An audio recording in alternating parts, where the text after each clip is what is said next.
did you eat? Chicken burritos. How many? You had 4. Yes, I had 4. It's not even lunchtime. And you've already thrown them up. Yeah? Don't talk anymore.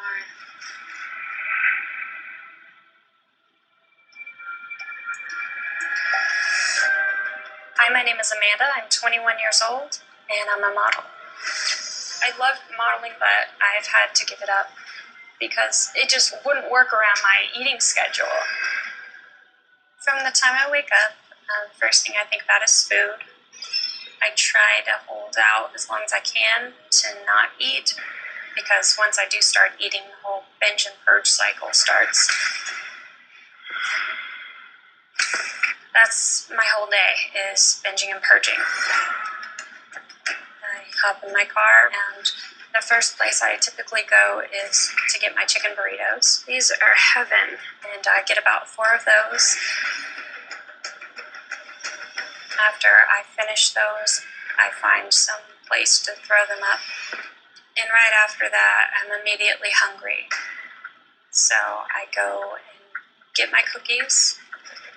This is where I buy all my junk food. I buy tons and tons of junk food at the dollar store. Of course, it's a lot cheaper there. It'll be gone within 10 minutes. I'll eat it all at once. Gosh. But after I throw the junk food up, I'd like to get massive $5 pizza. It's amazing. It's actually pretty painful to purge up the pizza because it did fill me up so much, but it is so worth it. One of the things that I can't live without is my diet soda. I buy about 30 to 40 bottles at a time, and I do keep them in my trunk. This is probably the amount I normally get. It doesn't last very long. This might 2-3 days. It's constant diet soda to absorb the food and make it easier for me to throw it up. I prefer to purge at home because I know it's safe there and I know the plumbing. But usually there's someone always there. Oh, Mary's still here. I thought you had left. Nothing anymore. This is just all because people are everywhere. It's a pain. When I do purge, I don't have to use my fingers.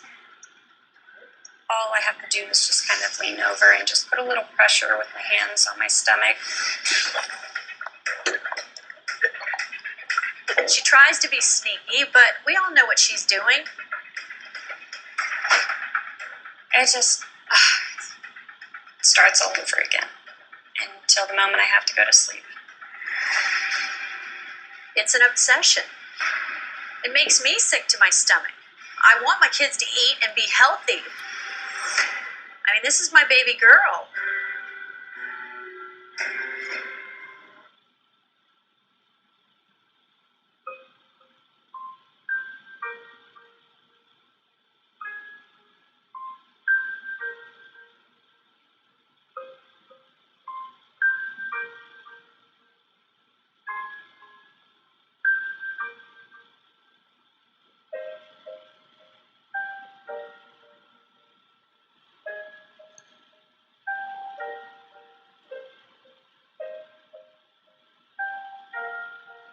According to the International Classification of Diseases, the diagnostic manual produced by the World Health Organization, there are 4 symptoms of bulimia nervosa.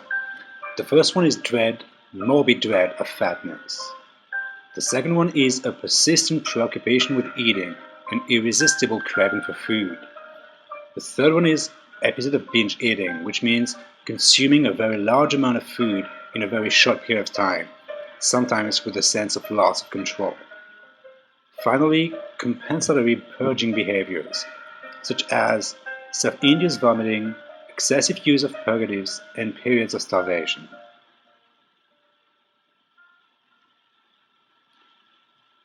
Differential diagnosis can be hard for bulimia nervosa, as individuals may alternate between bulimia nervosa and anorexia nervosa. Additionally, there is a binge eating purging subtype of anorexia which is distinct from bulimia nervosa. People with bulimia nervosa also often have an additional psychiatric condition. Substance abuse disorder is common, and so is depression. Walsh et al. In 1985 found a prevalence rate of 70% for depression among 50 bulimic patients at New York State Psychiatric Institute.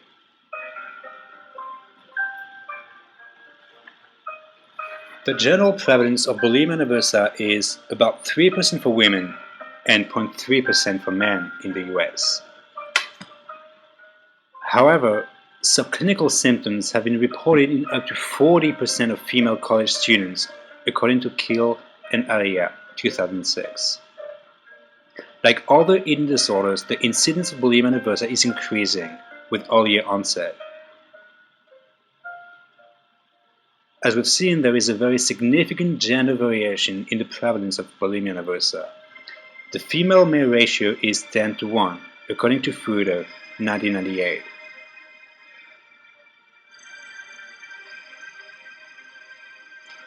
What about the sociological variations in the prevalence of bulimia nervosa? This eating disorder is generally perceived as an upper-middle-class, white female adolescent problem. In 1997, Rogers et al. Studied self-reports of over 17,500 young adolescent girls, and they did find a positive relationship between socioeconomic status and unhealthy dieting behaviors.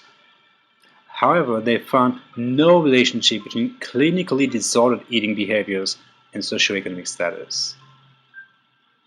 Actually, based on self-reports of over 570 women, Wagon and Hirsch, 1995, found that the frequency of binge eating was negatively associated with family income and positively associated with depression, meaning that the higher the income, the less risk you had to be bulimic.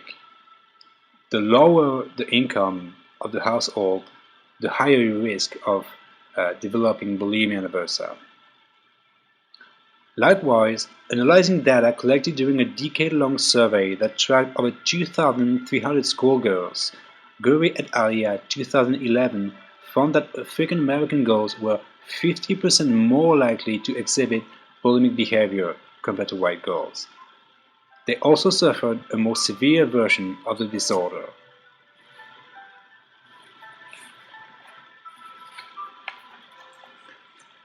Finally, there seems to be very significant cultural variations in the prevalence of bulimia nervosa, to the point that Killen-Klum, 2003, argued that bulimia nervosa was a Western culture-bound syndrome.